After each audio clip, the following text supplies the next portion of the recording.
Merci pour votre fidélité sans cesse renouvelée à la télévision Espoir 47 de Thiévier. Nous sommes à l'heure de votre émission préférée, Actu 7 sur 7. Alors, mesdames et messieurs, bonsoir et bienvenue. Les sujets qui seront débattus sur ce plateau ce soir seront entre autres le problème foncier dans la préfecture de Dampwen, la célébration de la fête des martyrs célébrée chaque 21 juin dans notre pays, le bilan du Togo mort lancé par la coalition des 14 partis et la probable venue des facilitateurs de la crise togolaise dans les jours à venir ainsi que les recommandations de la CEDEAO. Et que sais-je encore, il y en a tellement de sujets qui ont fait la une des journaux cette semaine. Donc pour en débattre, je serai accompagné d'un invité, il n'est pas un des moindres, il s'agit de l'honorable Targone Sambiri Nouakin. Il est honorable député à l'Assemblée nationale et le président du parti les démocrates socialistes africains, en abrégé DSA. Honorable, bonsoir et merci pour votre disponibilité. Bonsoir mon frère Daniel et bonsoir à tous les téléspectateurs qui nous suivent maintenant. Comment allez-vous? Oh, très bien. Cette émission a une particularité, c'est de présenter l'invité à nos téléspectateurs parce que dans ce pays, il y a des gens, des références qui sont dans l'ombre, mais qui œuvrent pour que ce Togo avance. Donc, à travers cette émission, nous les découvrons et les présentons à nos téléspectateurs. Donc, quand on dit honorable Targone, c'est qui?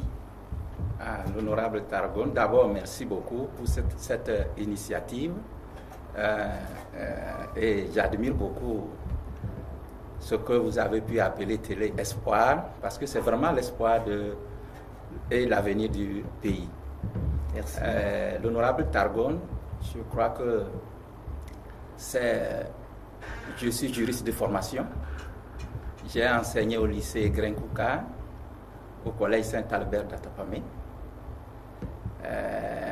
au lycée Tokin Solidarité à Lomé ici, au lycée Sobosito et au centre de formation Agatha Kareli à Lomé ici. Comment se fait-il qu'un juriste devient enseignant et quelle est la matière que vous enseignez? Un juriste qui peut faire quelque chose pour son pays n'a enseigné que le français. Oui. Normalement, vous devez enseigner le droit, mais ce serait... Oui, j'ai enseigné aussi le droit dans les écoles techniques. Dans les écoles techniques. Oui. Et qu'est-ce que vous enseignez au niveau de Agatha Kareli? C'est le droit. C'est le droit. C'est l'école supérieure ou bien c'est...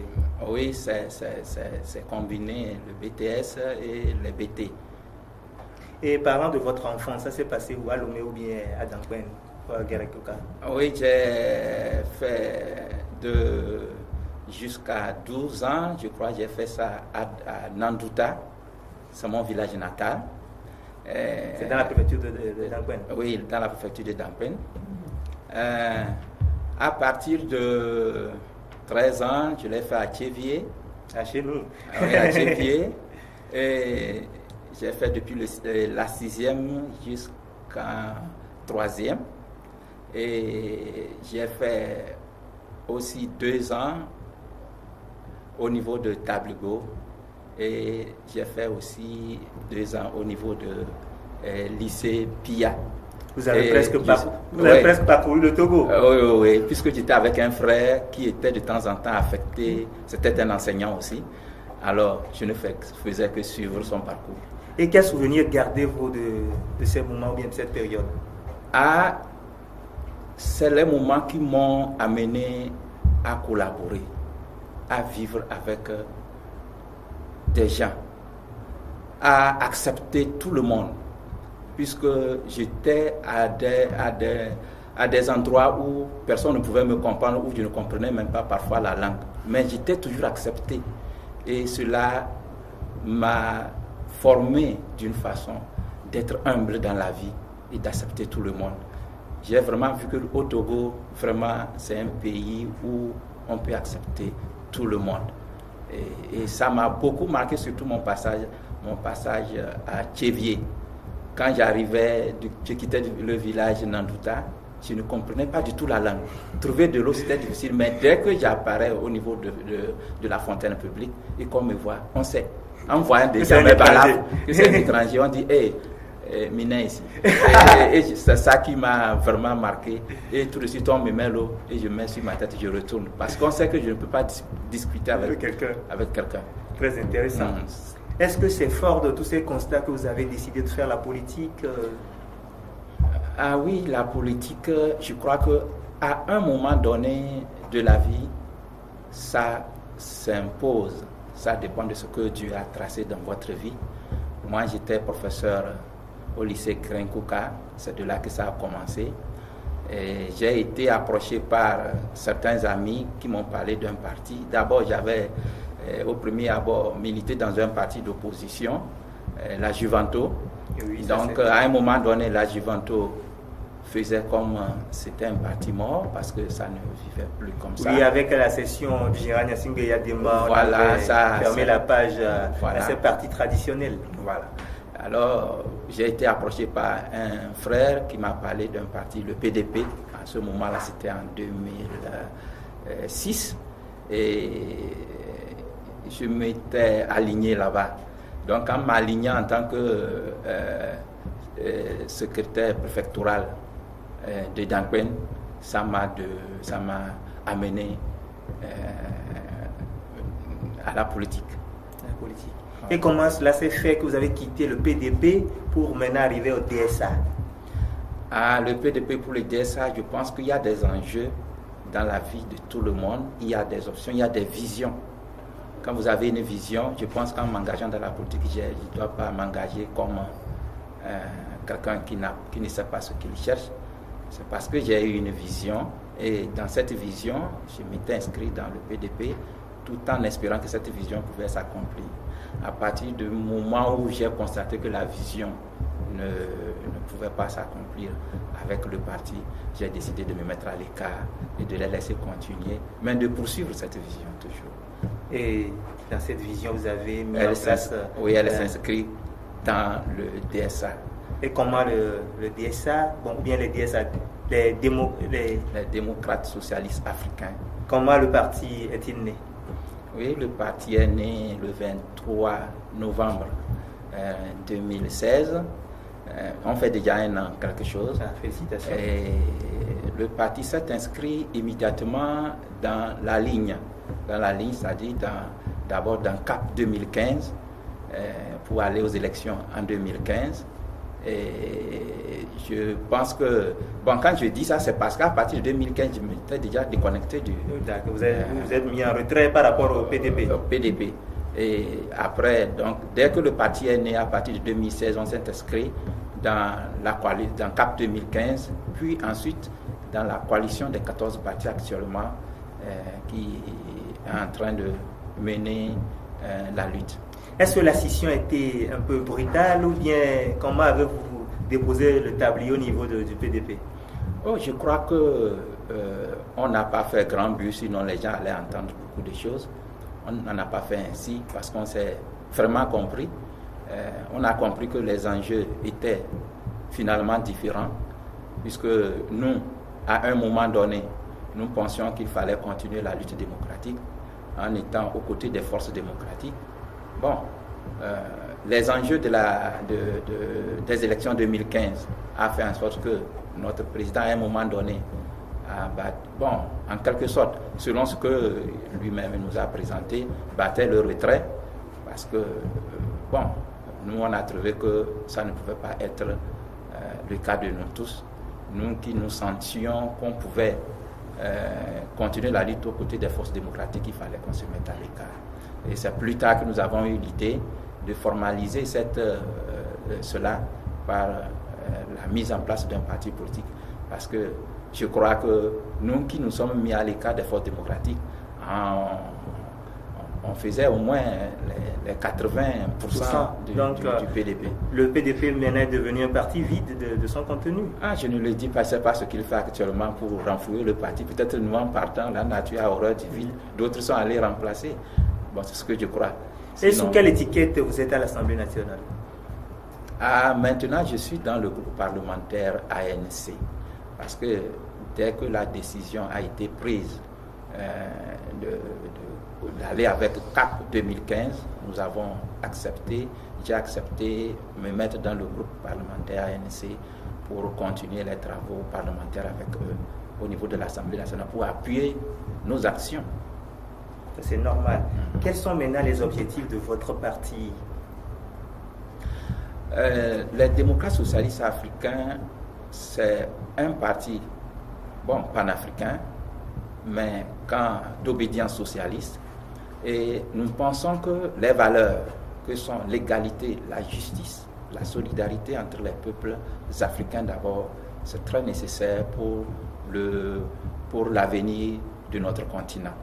Et nous pensons que le DSA veut apporter sa contribution dans la formation des citoyens togolais, dans les valeurs, à savoir les valeurs démocratiques, qui sont les seuls gages de l'épanouissement du peuple togolais.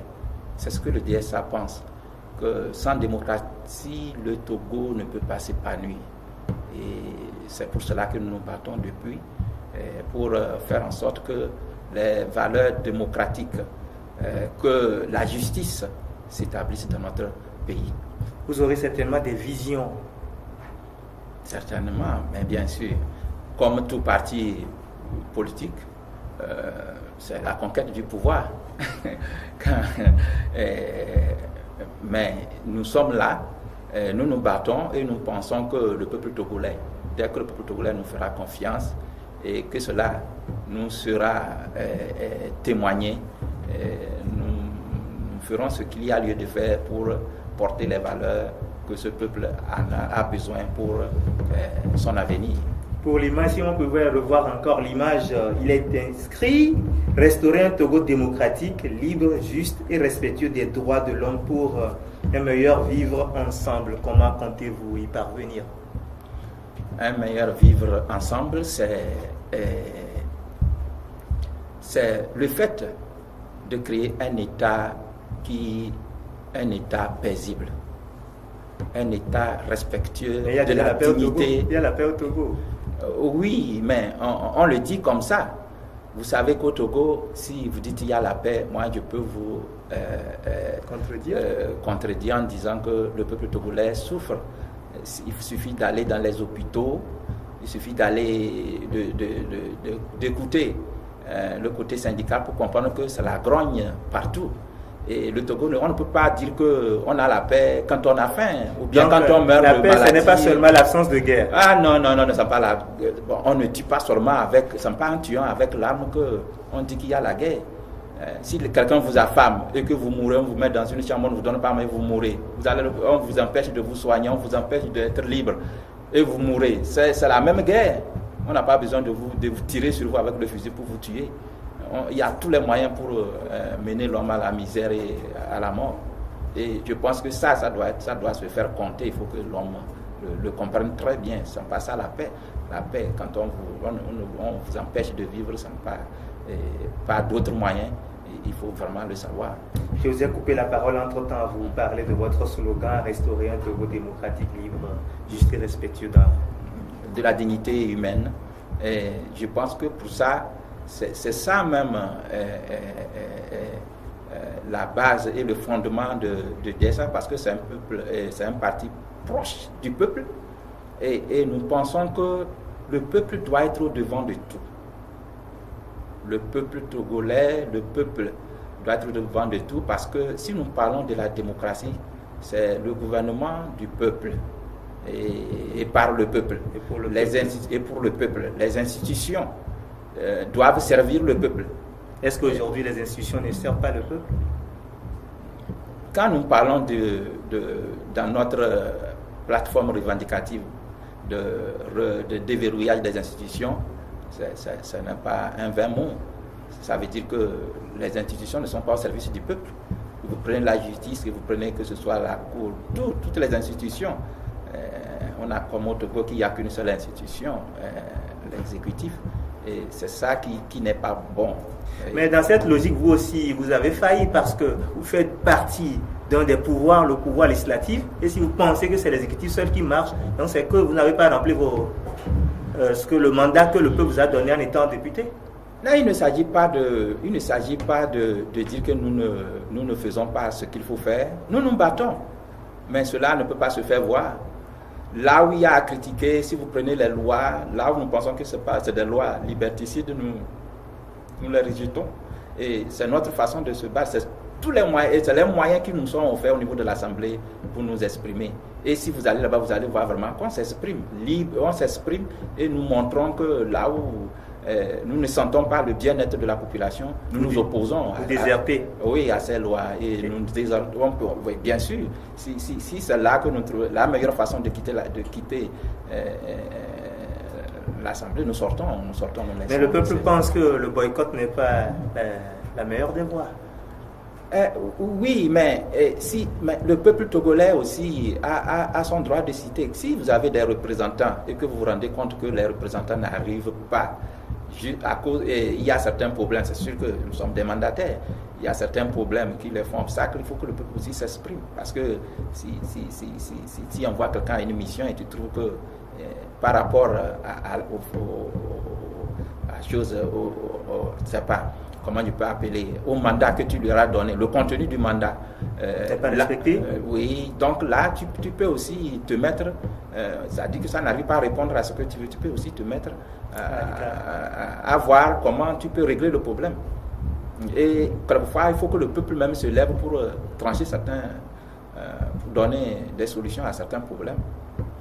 Vous êtes député et dans cette optique, vous avez effectué une tournée dans votre circonscription qui est la préfecture de Dakmen, où tout récemment on avait appris en début du mois de juin qu'il y a des affrontements entre les Kokomba et les Tchokosi. Qu'en est-il vraiment? Oui, c'est un problème c'est un conflit foncier qui s'est déroulé de l'autre côté de la frontière, bien sûr, entre Kokomba et Tchokosi, s'il faut bien placer le problème.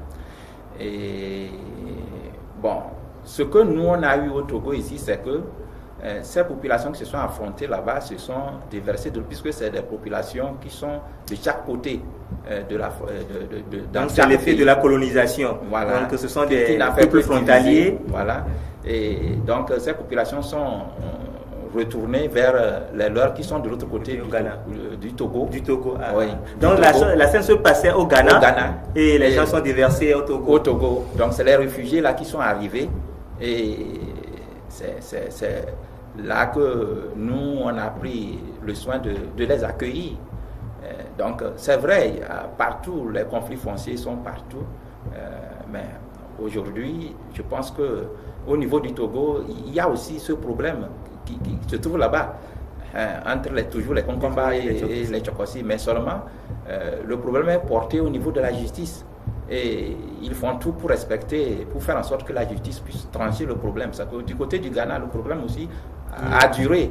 Ça fait plus de 5 ans que nous, on a appris qu'il y avait ce conflit là-bas, entre Kokomba et Tchokosi. Mais seulement qu'à un moment donné, je pense que je ne sais pas comment la justice, le problème est transmis à la justice là-bas, et ça a dégénéré à un moment donné. Et qu'est-ce qui est à la base de la dernière dégénération de ce problème au niveau du Ghana? Bon, c'était toujours comme, puisque quand il y a un conflit sur une portion de terre et que le problème est transmis à la justice, on fait tout pour que aucune des parties n'intervienne plus sur la partie la portion conflictuelle. Donc que personne ne touche plus l'endroit. Donc à un moment donné, on a senti que les deux parties quand les autres rentrent pour faire quelque chose, les autres aussi de l'autre côté rentrent petit à petit. Donc ce que nous on a appris, je ne sais pas vraiment si c'est exactement ça, c'est ce que moi j'ai eu comme information. À un moment donné, les chefs ont compris que cette façon d'aller, ils finiront par s'affronter.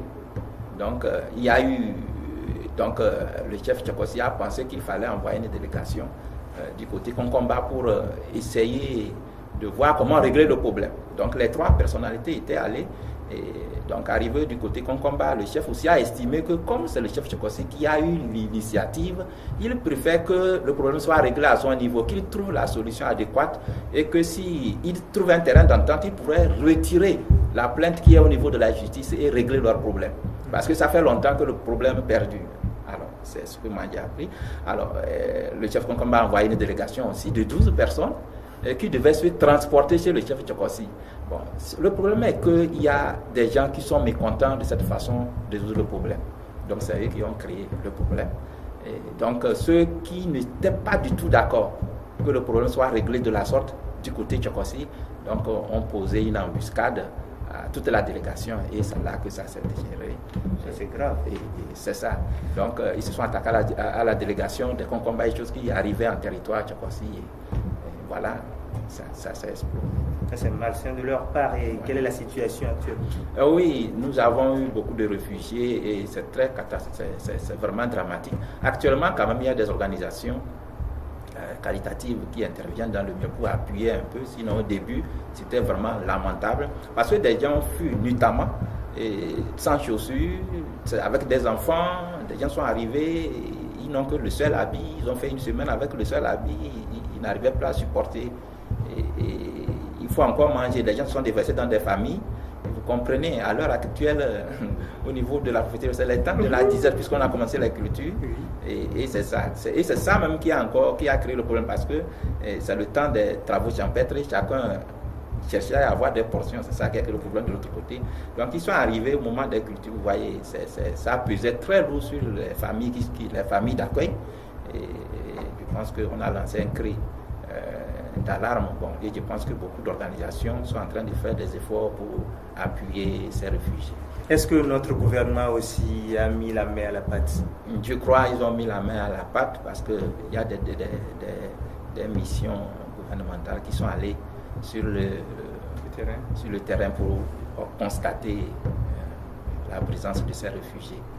Comme on parle des Konkamba, ils ont joué un rôle dans l'histoire. Je ne sais pas si c'est pendant la période allemande ou française. Oui, c'est pendant la période allemande. Donc, les Konkamba ont joué un grand rôle.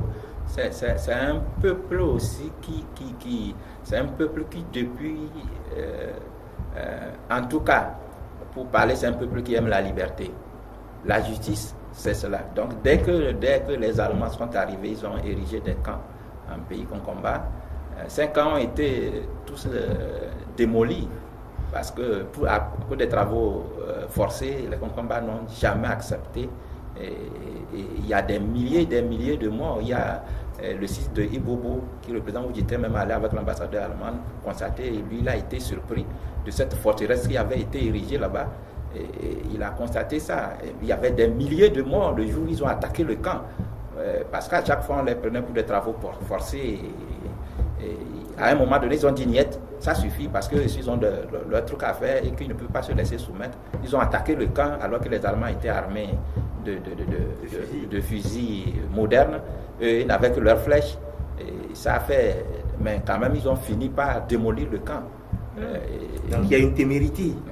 Oui, bon, en tout cas le Konkamba, il faut quand même reconnaître que c'est un peuple. Quand il dit non à quelque chose, c'est très difficile. Non, c'est pourquoi on vous considère comme des guerriers.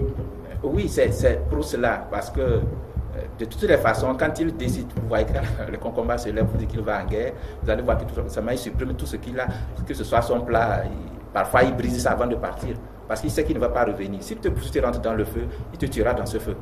Il mourra dedans, il te tuera aussi. Tout à l'heure, je lisais sur les toiles le jour où il y avait eu un problème. Il y avait eu des arrestations au niveau de la préfecture de Dangpen. Votre problème avec le préfet d'Adja, où j'ai lu que les Konkamba étaient venus. Ils disent si on ne libère pas les prisonniers, ils ne vont pas repartir. Bon, avec l'histoire avec Dadja, c'est ça qui avait amené à la levée de mon immunité parlementaire au niveau de l'Assemblée. Je crois que c'est à un moment donné où, au niveau de mon village, le canton de Nandouta, donc, tu sais, à l'approche des élections présidentielles de 2015, oui. Donc, moi, je pense que c'était un plan organisé pour rien. On a prétendu qu'il y avait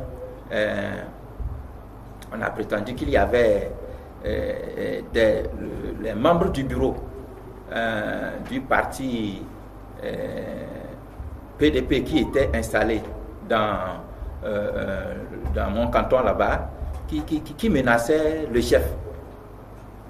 Bon, c'était une histoire drôle. Les membres du bureau, eux, ne savaient rien. Et c'est comme ça que ils ont été convoqués, tous les 9 du bureau cantonal, ils ont été convoqués à la gendarmerie. Dès que les 4 sont arrivés, ils ont constaté qu'on les a retirés les portables, on a dit qu'ils doivent rester là-bas, ils ne peuvent plus partir. Ils ont demandé qu'est-ce qu'ils ont fait, et puis, bon, on ne comprend pas, on attendait les autres, bon. Un est sorti là, lancé le cri d'alarme, pour dire que vraiment c'est très grave, parce que cette situation, ça ne se comprend pas. C'est alors que, bon, la population, elle est comme ça. Parce qu'à notre niveau, quand quelqu'un lance un cri de secours, il y a la solidarité. La solidarité, tous les gens doivent sortir et armés, surtout parce qu'ils ne savent pas de quoi il s'agit pour te défendre. Donc c'est comme ça qu'ils sont sortis pour demander à ce qu'on relâche ces gens-là tout de suite. Parce qu'ils n'ont rien fait, on les connaît, ce ne sont pas des gens qui agressent, qui fait quoi. Le chef même est allé là-bas dit mais, que c'est étonnant. Lui-même, personne ne lui a dit que... D'abord, personne n'est venu le menacer. Il est étonné. Alors qu'il était la vraie victime. Voilà, le chef était étonné. Et c'est comme ça. Bon, vous savez, au Togo, il y a beaucoup de choses. Ce sont non accomplis. C'est une instrumentalisation de tout et de rien. Parce que à chaque fois, on constate que on fait des montages contre des gens et parce qu'on a un pouvoir, on va utiliser le pouvoir pour l'écraser, c'est tout. Et n'importe qui utilise ce pouvoir, c'est ça qui est dommage au Togo. Ce n'est pas le président seul qui a ce pouvoir. Tout ce qui l'entoure ont ce pouvoir pour l'utiliser à n'importe quelle fin. Personne ne contrôle ça. À des moments donnés, les gens ne vont pas d'éléments contrôler ou quoi. C'est comme ça que ça se passe dans notre pays. Et c'est ça qui est dramatique, c'est ça l'arbitraire. Et c'est ça l'arbitraire qui vit dans notre pays actuellement qu'on n'arrive pas à comprendre. Parce que chacun prend ses initiatives, il pose des actes et personne ne peut lui dire non. Et c'est une solidarité finalement. Parce que quand tu tues et que je me tais, quand je vais tuer toi, tu es obligé de me cautionner. C'est ça qui avance et le pays vraiment n'arrive pas à s'en sortir parce que les criminels sont devenus nombreux et quand on veut être criminel, on court directement dans UNIC pour s'installer ou bien on sait qu'on a commis beaucoup de gaffes dans le pays, on va être poursuivi, on va s'installer là-bas parce qu'on sera protégé par le pouvoir. La justice aussi est...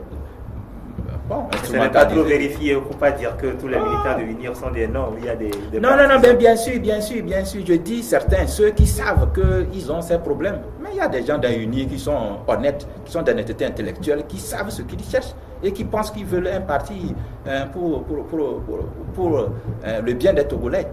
Mais il y a aussi des gens qui sont vraiment assis là-bas et qui pensent que tout est permis et que leur arrivée là-bas est une opportunité pour exhiber leur méchanceté qu'ils ont en eux. Et ils le font librement et personne... ce n'est pas moi qui vais te dire qu'il y a des gens qui ont beaucoup tué, qui finissent par avoir des médailles. Ce n'est pas moi qui vais te le dire, tu le sais très bien. Non. Ah, tu le sais. D'accord, on revient toujours sur que je parlais des fils Kokomba qui ont péri lors de l'affrontement entre les Allemands. Est-ce que lors de la célébration du 21 juin, vous vous êtes rappelé d'eux? Oh, bien sûr, nous avons une pieuse mémoire à l'égard de tous ces citoyens qui sont tombés pour la libération de notre pays. Et ce qui est dramatique, c'est que ça continue, les gens continuent de tomber pour ces mêmes causes. Et c'est ça qui est dramatique. Et je crois que le 21 passé, c'est le jour-là que la coalition des 14 a eu l'insigne honneur de recevoir la société civile Togo Debout, qui est venue nous transmettre leur proposition de sortie de crise. Cette crise que je viens de dire qui fait toujours des victimes. Donc nous, on était restés associés. C'est vrai, on a eu des invitations officielles, mais c'est vrai, ça aussi c'était une cause noble qu'il faut... mais en tout cas, nous étions associés à tout ce qui s'est passé officiellement. Nous n'avons pas... Personne n'est sorti pour décrier cela. Je pense que nous pensons que il faut vraiment... Donc vous n'avez rien organisé particulièrement par rapport à tous ces décès peut-être survenus après le 19 août? Non, on n'a pas organisé quelque chose, puisqu'on est toujours en crise et que la situation n'est pas réglée. Donc, nous pensons qu'il faut toujours se battre pour... dès que les circonstances le permettront, nous allons tout mettre pour honorer toutes ces victimes qui ne cessent de tomber de jour en jour. Est-ce qu'on peut les considérer aussi comme des martyrs? Mais bien sûr, ce sont des martyrs. Ils se battent pour la libération du peuple togolais. Nul n'a besoin de dire que le Togo, aujourd'hui, que le Togo place sous une dictature. Ça, il faut le connaître. C'est peut-être ceux qui sont au pouvoir qui ne savent pas qu'ils font de la dictature. En le disant ici, j'ai dit comment ils sont libres de faire ce qu'ils veulent. Ils n'ont qu'à penser que les autres ont leur liberté. Et il y a des lois qui permettent à nous tous de vivre dans un système égalitaire, de justice, d'équité. Mais à partir du moment où toi tu penses que tu es capable de faire tout ce que tu veux à l'autre et que lui il ne peut pas répondre, il faut savoir qu'il y a une injustice. C'est de l'injustice que tu pratiques. Donc je pense qu'à un moment donné, c'est ce qu'il faut. Nous sommes en train de combattre en voulant instaurer un État démocratique qui va respecter, qui va prendre en compte les valeurs humaines, la dignité humaine, pour que vraiment nous puissions le vivre ensemble, puisse être accepté. Est-ce que c'est seulement les morts d'après 19 août, ou bien il y a également les élèves de Mango, de Tutsinaleng et en Sinandare, et puis Nouroudine, ce concitoyen qui a laissé sa vie lors des répressions suite à la hausse des prix du pétrolier? Mais nous pensons que tout cela, vous savez, ce qui est dramatique pour notre pays, c'est qu'on fait tout pour étouffer la liberté d'expression. Ce n'est pas... vous voyez, les victimes n'ont pas ce qu'ils ont fait pour subir. C'est parce qu'on leur refuse juste de dire non qu'on finit par tirer sur quelqu'un, parce qu'on veut que prochainement d'autres n'osent plus ouvrir la bouche. Donc c'est pas l'intimidation, c'est pour les intimider. Voilà, ce sont des abus de droit qui n'ont aucun sens dans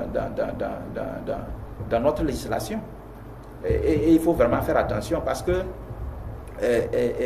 quand nous disons que quand le droit de manifester est constitutionnel, c'est juste pour un apaisement. Et si la liberté d'expression est un moyen d'apaisement, parce que quand vous permettez à quelqu'un de s'exprimer et de dire ce qu'il veut, vous ne vous attendez pas qu'un jour il s'explose comme ça pour poser un acte de violence.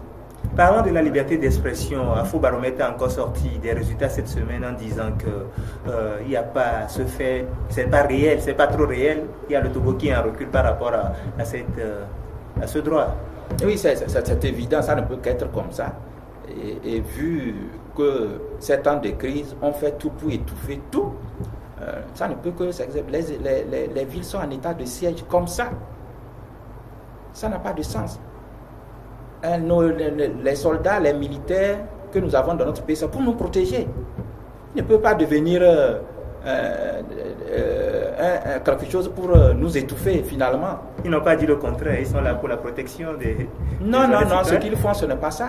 Quand vous voyez des rafles qui s'opèrent aujourd'hui, où on insère quand vous avez carte d'identité, vous n'avez pas, on vous prend.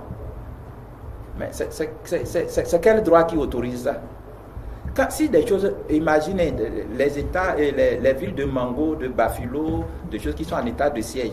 Est-ce que vous avez appris une fois que l'Assemblée est saisie parce que le Togo est... Il faut être en situation de guerre pour qu'on voit des trucs pareils. Quelle guerre le Togo a? Avec qui? Avec son propre peuple. Avez-vous réagi au niveau de l'Assemblée par rapport à ce fait qu'il y a certaines de nos villes qui sont assiégées?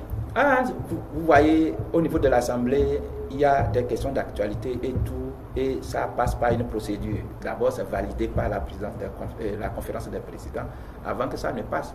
Lorsque vous déposez des questions d'actualité qui vont faire 1 mois, 2 mois, on ne vient pas vous répondre, vous allez... Bon, je pense que c'est une situation, je vous dis que partout, c'est des problèmes. C'est des problèmes. Donc, on ne permet pas facilement de s'exprimer. C'est ça qui fait le problème. Si on peut interpeller, si une question d'actualité, on interpelle le ministre et qu'il est capable d'ici demain de venir répondre, ça montre déjà que on veut vraiment faire quoi? On veut vraiment expliquer des choses à la population.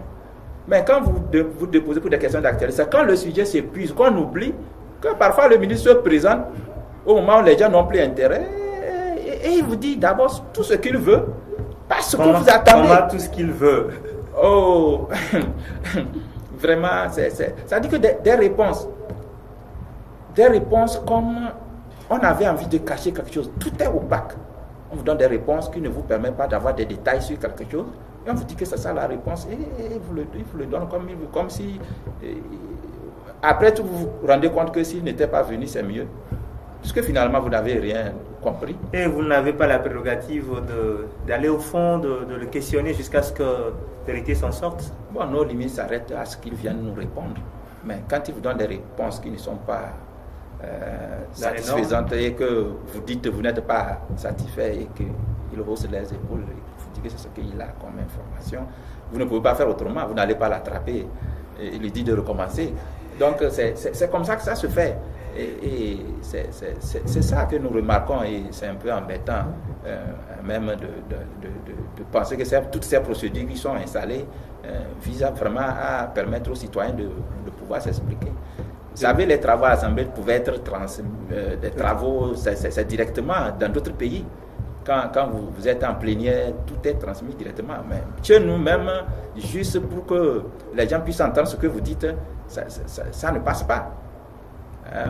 On pouvait enregistrer tout et faire passer à la radio au moins ce que vous êtes en train de faire comme pour que le peuple puisse suivre un peu ce que vous faites.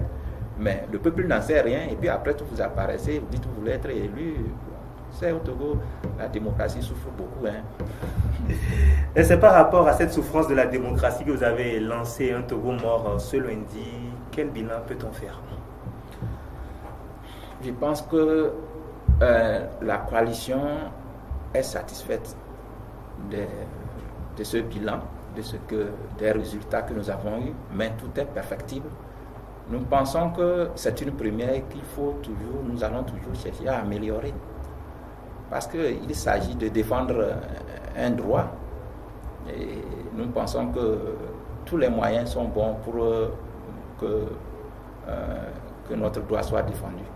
Mais par rapport aux citoyens, ils sont partagés. Certains pensent que cette manifestation n'était pas respectée. D'autres disent c'est respecté. Donc c'est un peu mitigé. Oui, bon, ça dépend du côté où on est.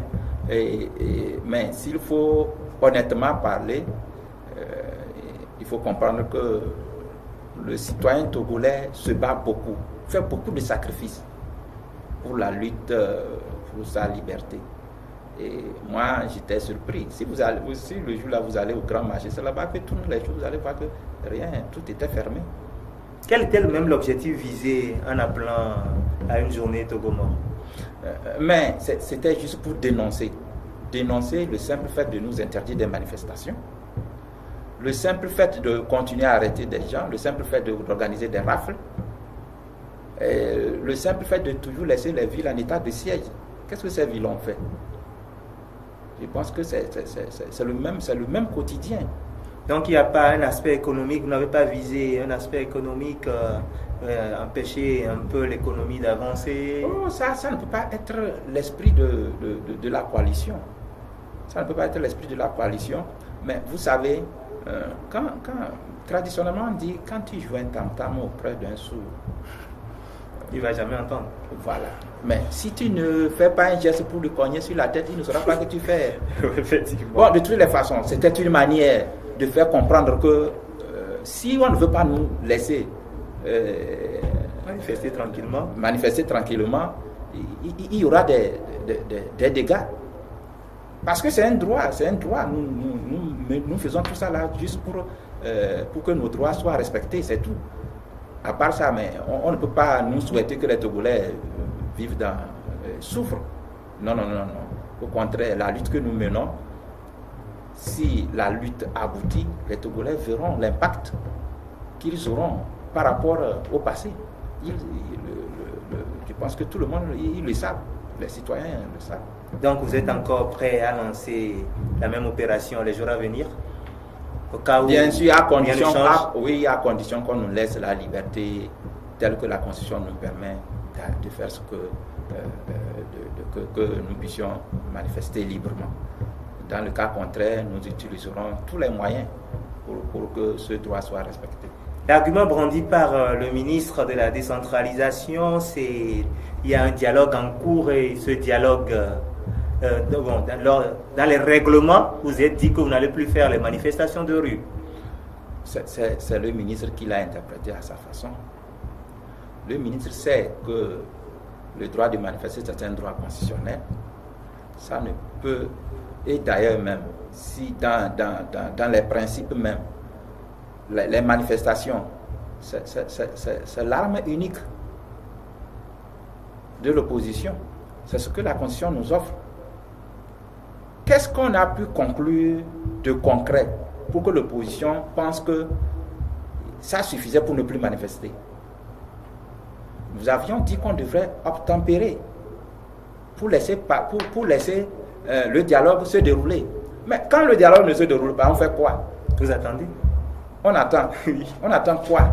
Parce que jusqu'au jour où ça se redémarre. Non, ça ne peut pas être comme ça. Parce que ça peut être aussi un moyen pour nous berner. Depuis qu'on fait un dialogue une journée et on attend un autre jour, on attend quoi? Peut-être le facilitateur. Vous avez une fois vu un dialogue comme ça? Où on fait un jour, après on attend un mois, on fait encore une fois, on attend. Mais c'est quoi? C'est pour finir. Nous avons vu que cette stratégie n'avait pour but que de faire taire la contestation. Mais des fois, c'est l'agenda du facilitateur qui est un peu chargé. Mais bien sûr, mais il a accepté ce sacrifice. Il faut qu'il mette tous les moyens pour se sacrifier pour nous. Nous savons l'effort qu'il fait. Mais s'il veut le faire, qu'il prenne son temps. Qu'il dise qu'il a des problèmes, des difficultés pour nous concilier, d'accord. Là, qu'il nous dise que c'est un échec et qu'il ne peut pas, et que vous avancez. Oui, nous on avance. On avance. Ce n'est pas... On est certain que ce n'est pas une clé ou bien une baguette magique qu'on va nous trouver une solution. Il faut que nous on discute et qu'on s'entende. Mais s'il se rend compte qu'on ne peut pas s'entendre là, qu'il prenne ses dispositions. La CEDEAO a commis 2 facilitateurs. Avant, c'était Nana Akufo-Addo qui était à la charge. Maintenant, il y a Alpha Condé. Et ils sont annoncés dans les jours à venir. Est-ce que c'est confirmé? Oui, c'est confirmé. La coalition a été saisie pour cette rencontre.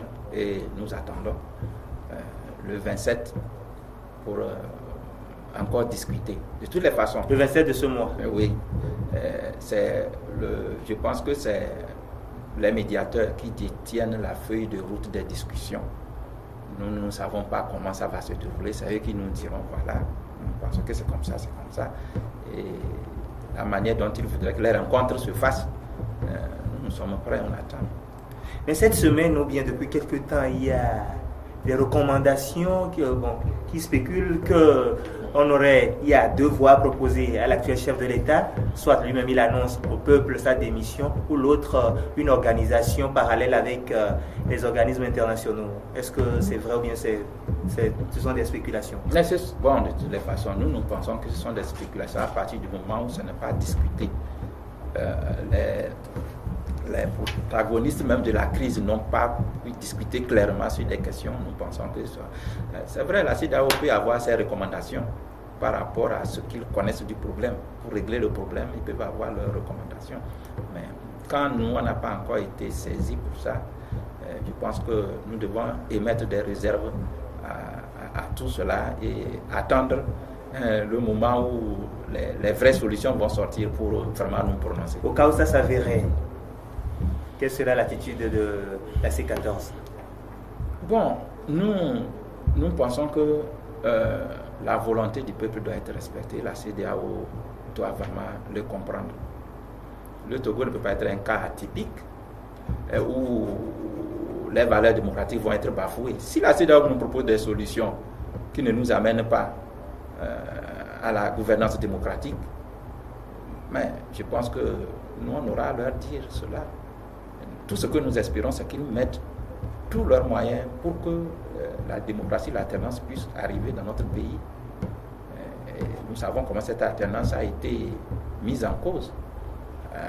On ne peut plus parler du dialogue. la défiance qui existe entre nous, c'est plausible. Vu depuis, il y a plus de 27 dialogues. Aujourd'hui, bon, et à chaque fois, on laisse passer. Et vous voyez que là où on en arrive, là, c'est ça qui accentue, qui a fait que la crise est arrivée à ce niveau-là. Donc, on ne peut plus se laisser berner, flouer par quoi que ce soit au niveau de la CEDEAO ou bien par qui que ce soit. Je pense que la coalition a pris des engagements de faire en sorte que pour une fois de bon, que le Togo retrouve des valeurs démocratiques et s'aligne avec d'autres pays démocratiques comme par ailleurs le Ghana qui fait partie de la médiation. Si c'est bien pour eux, c'est bien aussi pour nous. Alors. Mais certains Togolais pensent que vous êtes aussi trop rigide au niveau de la C14. Par rapport à quoi nous sommes rigides? Par rapport à vos propositions. Vous ne voulez pas fléchir. Donc c'est cette rigidité qui fait que le camp en face aussi... Mais c'est qu'ils sont mal informés. Au contraire, c'est la coalition qui fait des compromis. Jusqu'aujourd'hui, si vous voulez voir, c'est la coalition qui fait des compromis. Là où il y a les discussions, c'est la coalition qui a fait des compromis jusqu'aujourd'hui. Le parti au pouvoir n'a jamais fait de compromis. Mais il a libéré les prisonniers, certains prisonniers. Et il en a arrêté plus qu'avant.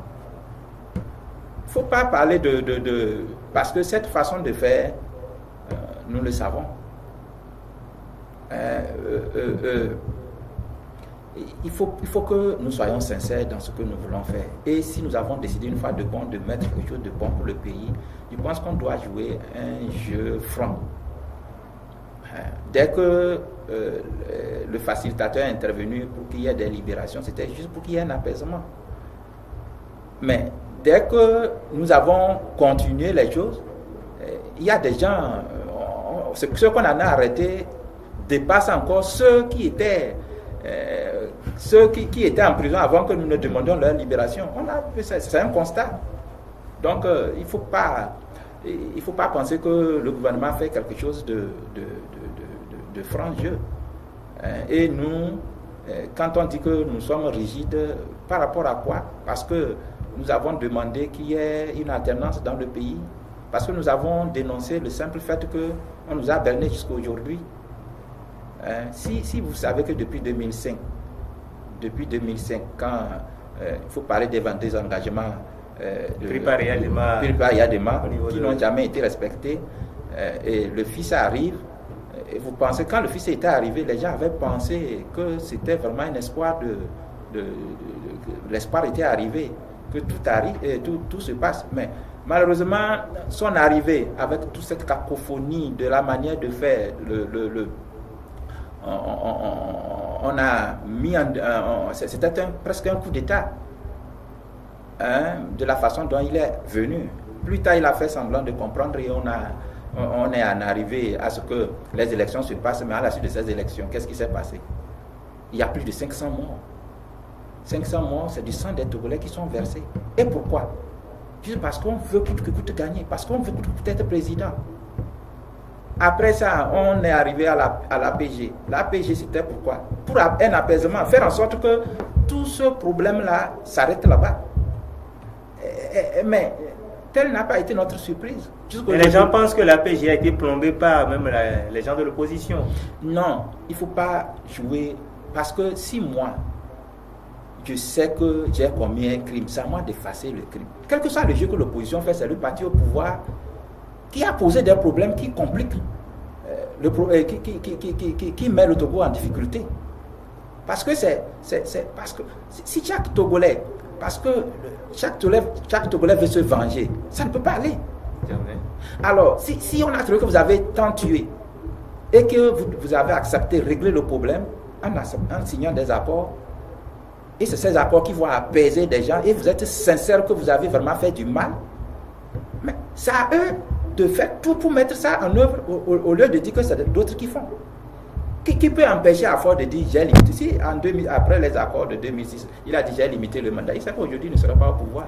Ce n'est pas l'opposition qui réclame aujourd'hui son départ. Mais l'opposition a failli. Si l'opposition avait donné son accord peut-être en 2010 où l'UFC a tendu une feuille de route qui a été acceptée par le APT. Oh, écoutez, ce n'est pas... C'est un accord.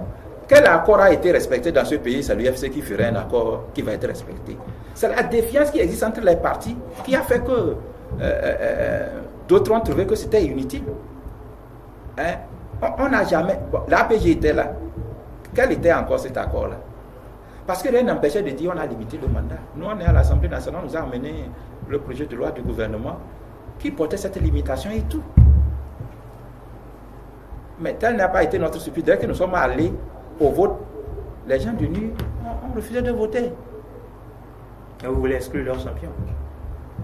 Mais le problème c'est quoi? Est-ce qu'on veut exclure un champion? Mais la loi est impersonnelle. Le Togo, depuis 1992, a fait l'option de limiter le mandat des présidents. De tous les Togolais d'ailleurs, j'allais dire, qui seront présidents. Alors, si on a fait cette option, ce n'est pas contre quelqu'un. Il faut qu'on respecte cette constitution qui est toujours en valeur aujourd'hui. Et ce n'est pas un seul parti de changer ça pour penser que ça devait se faire respecter. Les autres ne seront jamais d'accord. Ok, honorable, le temps qui nous est imparti tire à sa fin. Merci d'avoir honoré cette émission de votre présence. Merci à vous surtout et merci à tous ceux qui nous ont suivis.